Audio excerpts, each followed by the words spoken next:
Cocaine Bear has both cocaine and a bear. Is it good though? Let's talk about it now. Wait, hold on. All right, now we're ready.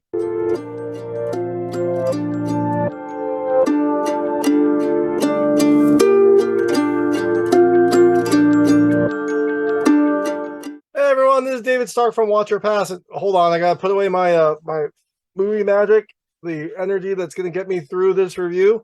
All right, today we're gonna talk about Cocaine Bear, a new ridiculous dark comedy kind of horror movie that's coming to theaters on February 24th, 2023. It's directed by Elizabeth Banks. It is a ridiculous movie that is inspired by true events. Now, my hot take is, look, I think you should rent it or maybe pass on it. Like, it knows what kind of movie it wants to be. It wants to be kind of a ridiculous, over the top creature feature, and it accomplishes that. But overall, it's not really that great of a movie. It isn't that scary. It feels a little bit long.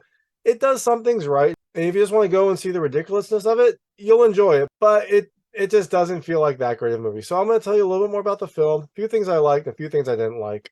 There might be some spoilers in this, but honestly, the story's a little bit ridiculous, so it's not really going to matter.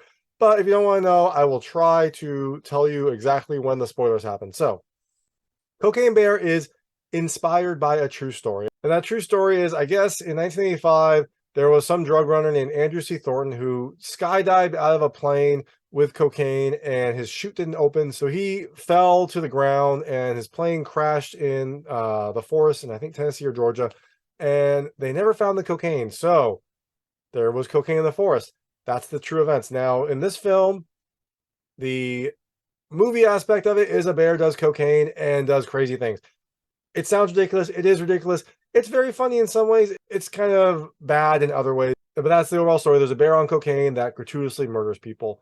So, things I liked about this film. The first, it has some really great music. It is set in 1985. It has like an 80s feel to it, and the soundtrack is very high energy. It feels like 80s music kind of fuels a lot of the film, and it really helps to set the vibe for the overall movie, which is over the top 80s film that just kind of goes all in on everything.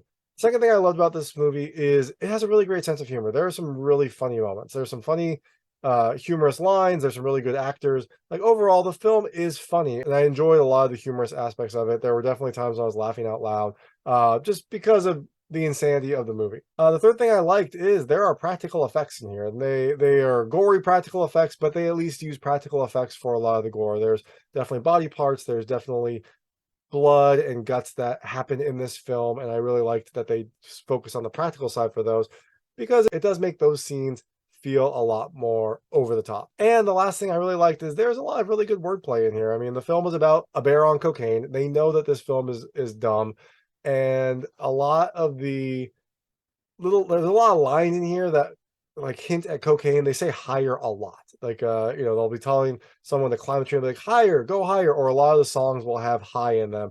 Things like that. Little fun like references here and there to cocaine throughout, because they know what kind of movie this is and they really lean into it. Now, things I didn't love as much about this film, the first and most noticeable, and I guess in my mind most egregious, is the CG. Like, this film does some kind of animatronic, practical type bear movements, but for the most part, a lot of the big memorable scenes are done in CG, and you can tell it's done in CG. It's not terrible, but it's not really that good, and that really hurts the film, especially when you have the cocaine bear that is supposed to be this terrible monster, and you look at it and you're like, okay, that's kind of ridiculous. And the bear moves like a CG animal. It looks like a CG animal, and that really takes away from a lot of the kind of scare factor. Now, I don't think the movie is really going for horror, although it has some good horror elements. But in the moments when you should be concerned, sometimes it just kind of looks silly when you've got this CG bear running after you. And the film knows it's like an over-the-top 80s creature feature. I wish it would have gone all in on that and had more kind of animatronic practical effects. Even if the bear looked ridiculous, like even if it was kind of like a weird suit, like that would have fit with the overall theme of the movie. And to go back to the 1980s part, the bear is shown very early on, which I guess is good because that's the payoff you're hoping for, but that means the CG is more noticeable. If they were going to kind of like try for an 80s over the top feature, I wish they would have like held off on the bear, just shown like a bad arm here and there, and then in the end maybe reveal the bear, and maybe they could have had a bigger, more like elaborate animatronic thing. I don't know. But in any event, the CG just really took it away from me. Second thing I didn't love is the movie feels long, and that's not And it's not really a long film. It's only about an hour and a half. So that is definitely not a great thing. Like, the movie has a very basic story. A bear does cocaine.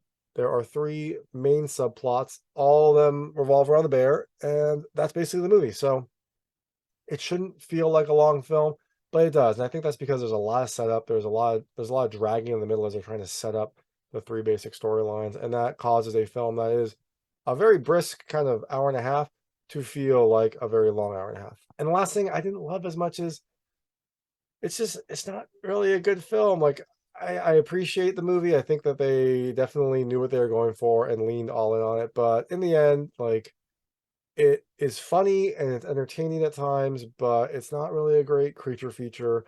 The comedy is good, but not like throughout, and the CG effects really took away from the horror elements of it. So, in any event, like, the film is bad and kind of good in some ways, but overall, I didn't really enjoy it as much as I was expecting. I was expecting to love this film. I was expecting this to be a kind of insane treat for the eyes and the ridiculousness.